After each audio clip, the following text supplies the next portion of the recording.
For what felt like an eternity, they wrote him off. What Brando very rightfully described as, being an actor was a strange job for a grown man. Branded him a finished story, a Hollywood ghost condemned to haunt the shadows of past glory. But what if we told you the ghost is back? And this time, he's not just haunting, he's taking center stage, rewriting his own impossible script. Forget the whispered tales of French chateaus and lonely red wine in self-imposed exile. Forget the quiet suffering, the half-painted self-portraits gathering dust in some forgotten corner. Because while the world expected Johnny Depp to slowly, silently fade away into oblivion, on a humid, electric July night in London, he pulled off something utterly, gloriously unexpected. He roared. His smile wasn't just wide, it was a defiant, self-assured blast so potent it seemed destined to crack every single flashbulb around him. Just 5 short days prior, headlines screamed from every corner, "Johnny Depp, radioactive." Tonight, reporters, usually aloof, elbowed each other, desperately vying for a mere quote, while even the legendary Al Pacino stood a mere step behind him, his cheeks puffed with an unmistakable air of pure, unadulterated pride. It appears People.com got it right. The Hollywood narrative, once so rigid, is now dramatically shifting. And it's shifting for good. But how is this possible? How did an actor Hollywood tried to erase make such a spectacular and rapid return to the spotlight? Is this just a fleeting spark, or are we witnessing something far greater? A comeback poised to shake the very foundations of the industry that tried to bury him.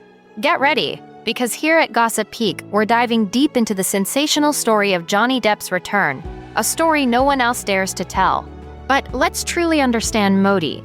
This film, a fever dream portrait of the infamous painter Amedeo Modigliani, an artist who himself navigated a life fraught with controversy, scandal, and undeniable genius, isn't just Depp's latest pet project. It's far more profound. Modi is, in essence, the weapon he meticulously forged in silence, during a time when the world had turned its back. He was utterly convinced that a vengeful Hollywood, having seemingly discarded him, would never, ever hand him a comeback on a silver platter. He knew he had to craft it himself, in the shadows, from scratch. The Modigliani story, surprisingly, isn't a new idea for the silver screen. Believe it or not, it's a passion project that none other than Al Pacino himself first attempted to finance over 3 decades ago. Now, with a knowing link, Pacino, drawing on his own storied career, jokes that Johnny turned heartbreak into gasoline. But behind that dark humor lies a brutal, unflinching truth. A truth about Johnny Depp's relentless, almost endless financial gauntlet. In the darkest depths of 2021, as lawsuits piled up and exorbitant legal costs threatened to drown him completely, Johnny was forced to take drastic measures. He was seen liquidating entire art collections and selling off his cherished rare guitars. Yes, you heard that right. His personal treasures, auctioned off just to keep the relentless legal battles afloat. And that wasn't the end of the financial bleeding. To bankroll the crucial early shooting days of Modi, he had no choice but to mortgage his sprawling New York penthouse. Imagine the sheer terrifying risk. Every single euro, whisper those closest to him, went directly onto the screen. His inner circle confided, if this movie tanks, so does what little remains of his fortune. This wasn't just another film for Johnny. This was an all-consuming, desperate gambit, a roll of the dice with his entire future at stake. Yet, the universe, as always, has a wicked sense of irony. While financiers fretted, demanding daily updates on Modi's precarious budget, a completely unexpected lifeline appeared from the most unlikely of places, Dior. In a move that sent shockwaves through the industry, they slid a gold leaf contract across his desk, an eye-watering $20 million to keep him as the iconic face of Sauvage, their wild terrain fragrance. This was the same fragrance that had steadfastly refused to drop him, even when cancel culture hashtags were at their most toxic and furious. Industry insiders, initially skeptical, quickly labeled it the richest men's fragrance deal in history, a humid, intoxicating gust of cash that arrived precisely when cynical insurers were demanding double premiums just to cover his new movie. Yahoo was among the first to report, and though critics scoffed, predicting a PR disaster, sales didn't just spike, they exploded. Department store clerks, witnessing the phenomenon firsthand, famously joked that controversy must smell absolutely fantastic. This wasn't just a contract. It was a cultural statement, a defiant middle finger to the very system that tried to silence him. And now, the whispers. Those delicious, irresistible whispers that keep Hollywood's gossip pages eternally caffeinated. Pirates 6. Just 3 short weeks ago, veteran producer Jerry Bruckheimer, normally as smooth and impenetrable as a shellac finish, made a rare slip in an interview. He simply hinted, with a knowing look, "We'll have some back." He didn't dare utter the words, "Captain Jack Sparrow." But a single, raised eyebrow from a man like Bruckheimer launched over 200 TikTok theory threads overnight, each dissecting every possible implication. And almost instantaneously, an old fan petition, dormant for years, surged past 1 million signatures in less than 24 hours. Collider was quick to report the seismic shift. While Walt Disney's board reportedly remains deeply divided, the Mouse House executives still fear fresh storms and renewed controversy. Their shrewd accountants are noting a far more compelling truth. Each previous film, with Captain Jack at the helm, reliably raked in over $1 billion. And in Hollywood, money, as always, speaks far, far louder than any risk assessment. Meanwhile, the streaming giant Netflix is not just sniffing around. They're circling like a hungry shark. The latest juicy rumor? A sprawling 4-part Gothic miniseries, to be filmed entirely in crumbling European castles, featuring none other than Depp as a cursed noble, a mysterious figure who speaks only in riddles and, according to whispers, literally bleeds moonlight. While there's no official green light yet, sources close to the production company, Infinita Mealy, yes, Depp's own company, have quietly rented massive sound stages in Prague for early 2026. If this mega deal lands, it would catapult Depp squarely into the heart of the brutal streamer wars, positioning him against industry titans. Insiders are already whispering that the budget for this mysterious project could even rival Netflix's flagship historical drama, The Crown. Netflix reps, naturally, offer the classic no comment, which, as any true Gossip Peak fan knows, only fuels the wildest Reddit theories even further. Yet, make no mistake, the comeback road for Johnny Depp is still paved with treacherous, razor-sharp glass.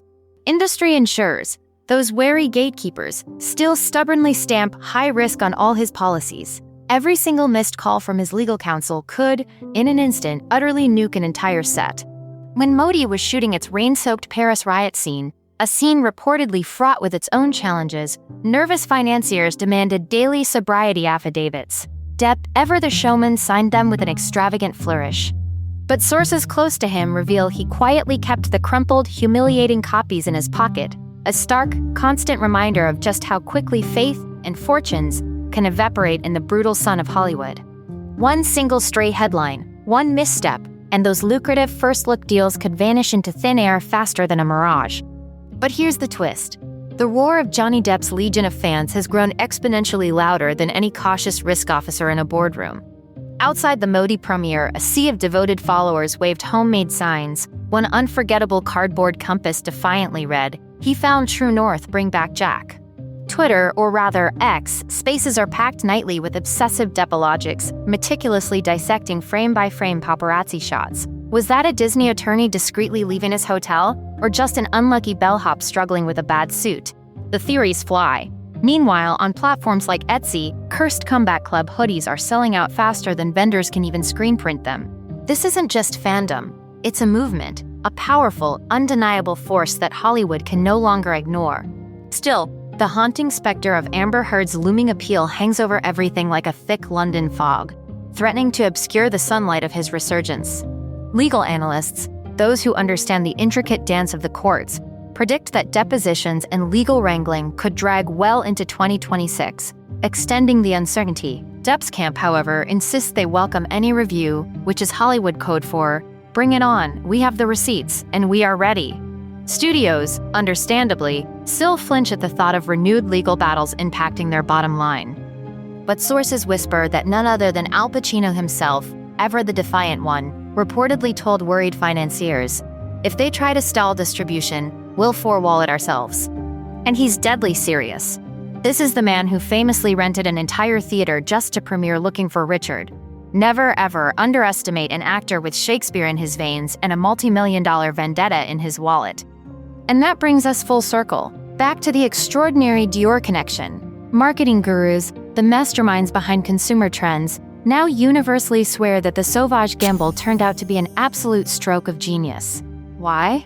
Because Gen Z, the demographic every brand craves, is now actively buying the scent not just for its aroma, but as a deliberate, conscious act of rebellion against cancel culture itself. Department store staff, observing this bizarre phenomenon, have even coined a new nickname for the product: justice sprays. A fragrance transforming into a powerful cultural statement, a defiant symbol against the establishment. Hollywood, with all its screenwriting talent, simply cannot script something so organically powerful. Though, you can bet your last dollar legions of screenwriters are desperately trying right now. And then there's the final piece of the puzzle, the next crucial test: Day Drinker. This dusty neo-western, set to star Depp alongside the formidable Penelope Cruz and Outer Banks breakout star Madeline Klein, is slated for release later this year. If its trailer lends well, if it sparks that undeniable buzz, studios might, just might, finally be convinced that the public truly cares more about raw charisma and star power than about courtroom dramas and tabloid headlines. But if it flops, expect the one-hit redemption headlines to scream across every blog before the popcorn kernels even have a chance to cool down. The stakes remain astronomically high. So, where does the compass truly point for Johnny Depp now? Picture it as standing before three formidable doors, each leading to a dramatically different destiny. Door 1. Disney, against all odds, swallows its immense pride. It slaps a convenient PG-13 label on all past controversies and sets sail with Pirate 6, featuring Depp in a triumphant cameo as a lost legend, Captain Jack Sparrow. The box office? It explodes, shattering records. Critics moan, perhaps predictably, but Disney shareholders, they're toasting champagne anyway, all the way to the bank. Door 2.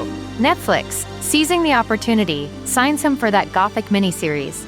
Critics, surprisingly, swoon over the dark art house gloom. Depp, masterfully, reinvents himself as the streaming era's answer to a modern Vincent Price, a brooding, intense art house darling. Door 3. The path of true art house exile. Modi wins critical acclaim at Venice, perhaps, but sadly bombs commercially.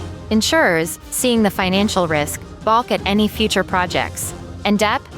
He spends his days painting masterpieces in a serene Tuscan villa, while Dior, in a stroke of marketing genius, continues to print money purely off the enduring nostalgia for Sauvage. No matter which portal ultimately swings open for him, one undeniable truth remains etched in the annals of Hollywood history. Johnny Depp, the man who once faced absolute career extinction, has, with sheer grit and defiance, transformed disaster into an epic cliffhanger. It's a saga audiences simply refuse to skip.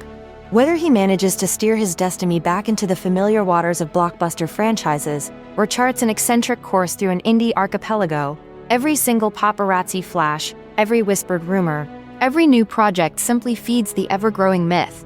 The comeback script for Johnny Depp is still being written, word by word, rumor by rumor, and Hollywood, for all its cynicism and attempts to control the narrative, simply cannot look away.